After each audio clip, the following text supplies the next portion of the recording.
Então todo mundo Aí tem tu foi pra lá, começou Isso, a trabalhar, ficou tinha quanto tempo lá?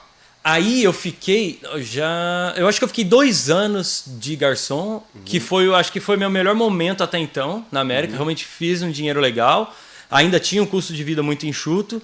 Foi quando eu comecei a vislumbrar ter empresa aqui. Porque, de novo, eu tinha empresa no Brasil, a minha história é essa, que a gente chega sempre com o que acha para poder começar. Né? O projeto mesmo inicial aqui é sempre humildade, mas aqui é humildade e extra humildade, que é você chegou, você não conhece ninguém, trabalha com o que dá, e estratégico, porque você precisa se respaldar de recurso, de poupança, de trabalho.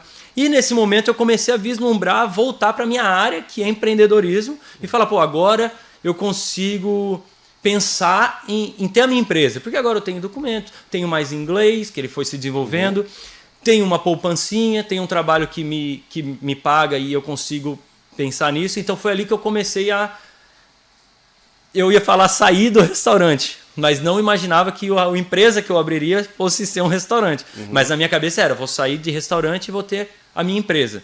Naquele momento, 2 anos trabalhando como garçom. Já há quanto tempo de América? Isso foi 2018, então vamos falar 3 anos. Aí tu... Relativamente rápido. Aí tu foi fazer o quê? Bom, aí o que eu fiz? Eu falei, não tenho muito capital, não é que eu tava bem, eu não tinha, nem se eu tivesse ganhando muito, eu não tive tempo para ter tanto capital. Mas eu não estava tão preocupado quanto eu estava sentado lá na piscina há 3 dias de ter que voltar para o Brasil. Então eu falei, aqui eu consigo pensar, o que eu consigo fazer com uma coisa que eu tenho know-how, conhecimento e que não tenha tanto custo de abertura, não gaste tanto. Porque eu sempre falo, ou você precisa de muito dinheiro para abrir uma empresa que você não conhece muito, porque você vai errar, ou você abre uma empresa que você conhece muito daquele assunto, você vai precisar de menos capital. Então eu falei, como eu tenho menos capital, eu vou ter que ir pelo caminho do conhecimento. Eu falei, cara, o que eu conheço muito? Pelo menos de América, 100% restaurante. Porque desde o meu primeiro trabalho, dia 1, vamos dizer assim, no meu dia 16, eu trabalho em restaurante. E nesse restaurante que eu estava de garçom, eu fiz todas as áreas da cozinha até a frente da casa. Né? Então, passei por várias... E tinha um relacionamento muito próximo com o dono. Então, a gente conversava muito de business, de negócios. E enfim, quando eu comecei a pôr no papel o que vai ser, eu falei, acho que vai ter que ser alguma coisa relacionada à comida. Porque é uma barreira de entrada baixa, né? Até no Brasil você vê as pessoas começam vendendo brigadeiro, faz um carrinho de lanche. Aqui também, Então, assim, é uma barreira de entrada baixa. Eu digo assim, no Brasil, que é quem tá no Brasil consegue imaginar que não muda muito. E aqui também, você vai pro food truck, você vai fazer... Então eu pensei, beleza. E eu conheço dos bastidores, acho que vai ser um caminho interessante. Daí tu foi fazer o quê?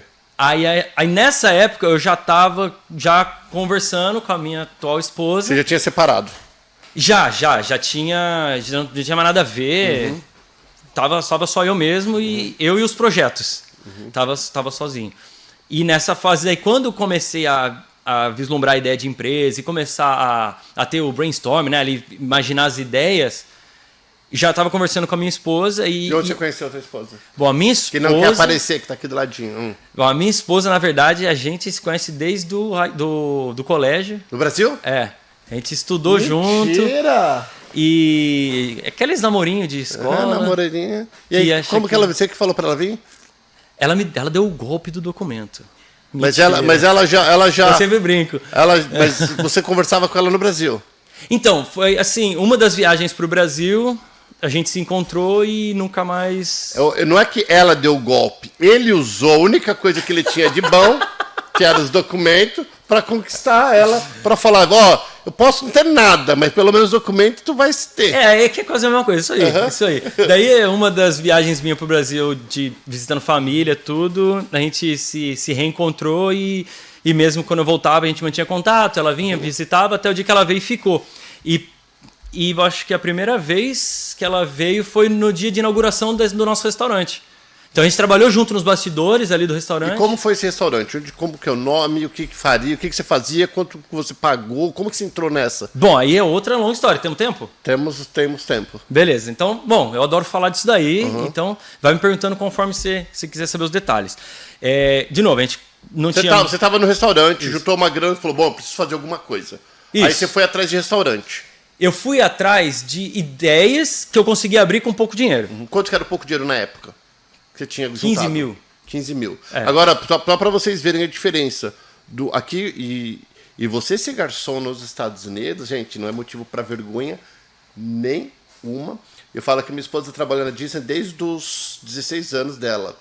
E ela já passou por muitas coisas dentro da Disney. E o lugar que ela ganhou mais dinheiro... Você só perde pros VIP, pros vice-presidentes de dinheiro. Mas você ganha mais que gerente, você ganha mais que diretor. Dependendo aonde você trabalhar dentro da Disney, nós estamos falando de muito dinheiro de gorjeta. Muito dinheiro de verdade. Já que no Brasil é uma profissão totalmente discriminatória. E uma coisa bem engraçada que minha esposa falava assim pra mim, sempre que ela atende brasileiros, muitos olhavam assim, porque já falam inglês, né? O pessoalzinho melhor, olhavam para ela como menos, né? Sendo que a gente é uma vida muito melhor que a deles, com certeza. Mas voltando, então você juntou 15 pau e foi... Só falando assim, o garçom, na verdade, ele... É que no Brasil tem essa questão, não que se justifique, mas realmente no Brasil o garçom não ganha igual o garçom ganha aqui. É cultural, né? Também, porque o pessoal não gosta de dar gorjeta. O brasileiro é ruim de dar gorjeta. Mas todo lugar brasileiro tem um pote de gorjeta. Me explica isso. Você não gosta de dar, mas você coloca um pote de... Você quer uma gorjetinha no final do dia também. No final, corta a carne da gorjeta. Todo mundo quer gorjeta. Até o caixa tem gorjeta no mercado brasileiro aqui. Nunca vi da gorjeta pro caixa. Mas vamos lá. Mas dar gorjeta no Brasil. Bom, mas o fato é, garçom realmente ganha dinheiro. E quanto... Ó, eu falo uma coisa assim, o garçom aqui, ele é um vendedor comissionado. É isso aí. Porque quando o cliente pega o menu, aquele é um catálogo de vendas. Porque ele tem um preço na frente. Na verdade, o menu, ele não é um menu, ele é um catálogo de vendas. Ele seria um menu, sabe quando você vai num casamento e tem o menu da janta que você vai ter ali, só fala o que é, não tem preço. Se tem preço, é catálogo de vendas. E o garçom aqui, por convenção, é 20%, que é o comum da tradição do país. Que os americanos mantêm. Então, se você pensar, eu ganho 20% da venda do bruto. O dono, ele ganha o lucro do líquido, depois que ele paga os custos. Eu ganho 20% do bruto. Sim. Depois ele vai pagar os funcionários. Aluguel, funcionário. Então, se aquela mesa ficou $150, são $30 meu. Garantido quase ali. Só para tirar o tax, mais nada. Entendeu? Então, assim, realmente, o garçom ganha bem aqui, né? Eu que sou um garçom bom, não. Esse é o dinheiro de um garçom. E se você trabalha bastante tempo, bastante horas. E daí eu falei, pô, esse aqui é o que dá. No máximo, usar uns cartões de crédito, assim. E aí tu arrumou o quê? Um espaço? Você comprou um? Não. Arrumou um sócio? Não, eu tinha um amigo meu que trabalhava comigo. E eu falei, cara... Garçom também? Ele trabalhava no primeiro restaurante que eu trabalhei lá atrás, em Pômpano. E depois que eu mudei pra cá, a gente continuou se falando. E daí falei, pô, vamos montar. Daí é onde eu falei, pô, então tem 30, dá pra fazer 15 e 15. Só que daí eu falei, eu vou tocar aqui, você mora aí, você fica com dinheiro e eu vou ser o cara que vou estar tocando também, né? Enfim, aí isso foi o suficiente pra gente abrir. Depois que... abrir um novo? Então, foi como é que eu vou falar? Um ponto comercial. Foi passado o ponto. Não. Era um ponto que estava parado, caindo aos pedaços, literalmente assim.